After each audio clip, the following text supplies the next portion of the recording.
न समझो लड़ाई वो हारा हुआ है।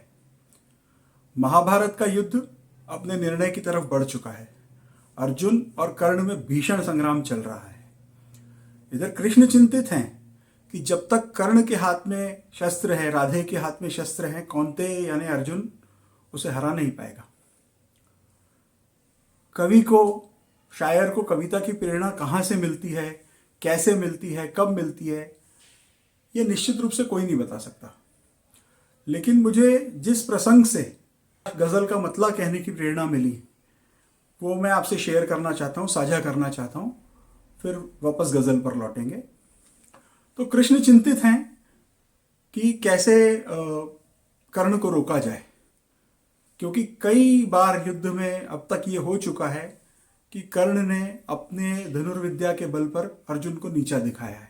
कई बार ऐसा हो चुका है, भारी पड़ रहा है, एक तरह से कर्ण अर्जुन पर भारी पड़ रहा है।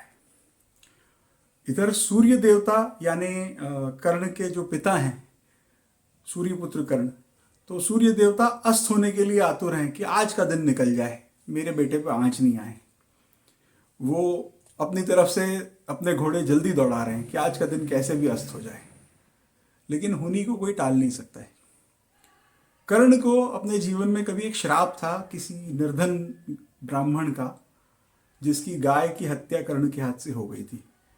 तो उसका श्राप था कि युद्ध भूमि में तुम्हारा रथ का पहिया धंस जाएगा, और वो श्राप अपना असर दिखाता है। जब सबसे ज़्यादा ज़रूरत होती है कर्ण को, उसके रथ का पहिया चक्र धंस जाता है।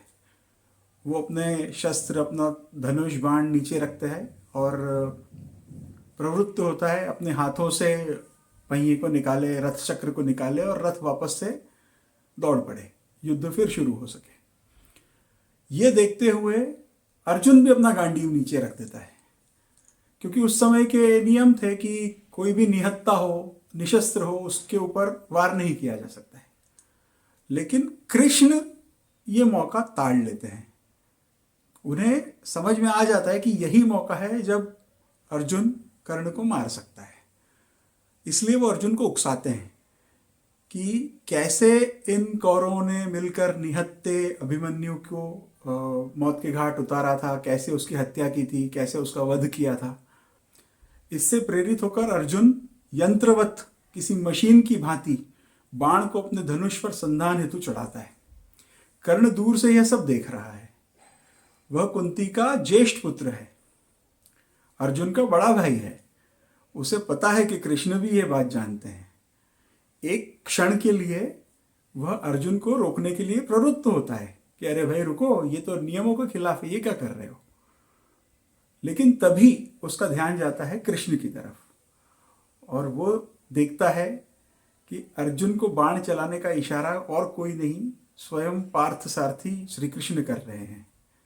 कर्ण समझ जाता है कि जब सृष्टि का पालन करता ही यह इशारा कर रहा है तो उसे आज कोई नहीं बचा सकता। अब ये पूरा प्रसंग आपकी आंखों के सामने है। मैं इस पूरे प्रसंग के साथ न्याय कर पाया कि नहीं, आप मुझे बताइए। कहा है कि न समझो लड़ाई वो हारा हुआ है, न समझो लड़ाई वो हारा हुआ है, न समझो लड़ाई वो हारा हुआ है, उसे हारने का इशारा हुआ है। न समझो लड़ाई वो हारा हुआ है, उसे हारने का इशारा हुआ है। उसे चांद तारों की सोहबत मिली थी, उसे चांद तारों की सोहबत मिली थी, वो आवारगी में हमारा हुआ है। उसे चांद तारों की सोहबत मिली थी, वो आवारगी में हमारा हुआ है। और वो आतिश फिशां था मगर अब ये हालत। आतिश फिशां कहते हैं ज्वालामुखी को, आग ही आग है जो। इस शेर में एक लफ्ज और आ रहा है, शरारा। शरारा कहते हैं चिंगारी को, जहाँ से मतलब चिंगारी से आग शुरू होती है, और एक आतिश फिशा है ज्वालामुखी। कंपैरिजन देखिएगा। वो आतिश फिशा था मगर अब ये हालत, वो आतिश फिशा था मगर अब ये हालत, कि बुझते बुझाते शरारा हुआ है। वो आतिश फिशा था मगर अब ये हालत, कि बुझते बुझाते शरारा हुआ है, और ये शेर आप सबकी नज़र कर रहा हूँ, याद रख के ले जाइएगा।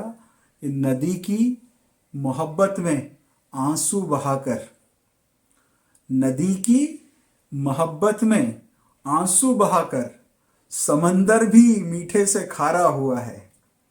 नदी की मोहब्बत में आंसू बहाकर समंदर भी मीठे से खारा हुआ है। और वो दीपक भला क्यों डरेगा हवा से, वो दीपक भला क्यों डरेगा हवा से, वो दीपक भला क्यों डरेगा हवा से, जो खुद आंधियों का सवारा हुआ है। वो दीपक भला क्यों डरेगा हवा से, जो खुद आंधियों का संवारा हुआ है। और मुझे देखकर मांग तू भी मुरादें, मुझे देखकर मांग तू भी मुरादें, मुझे देखकर मांग तू भी मुरादें, तेरा नूर टूटा सितारा हुआ है। मुझे देखकर मांग तू भी मुरादें, तेरा नूर टूटा सितारा हुआ है। न समझो लड़ाई वो हारा हुआ है, उसे हारने का इशारा हुआ है। दोस्तों, आप सब यहाँ तक पहुँचे हैं तो चैनल को प्लीज़ सब्सक्राइब कीजिएगा, ताकि मुझे हौसला मिले और अच्छी गज़लें आप तक पहुँचा सकूँ, और अच्छी कविता और अच्छा काव्य आप तक पहुँचा सकूँ। बहुत बहुत धन्यवाद।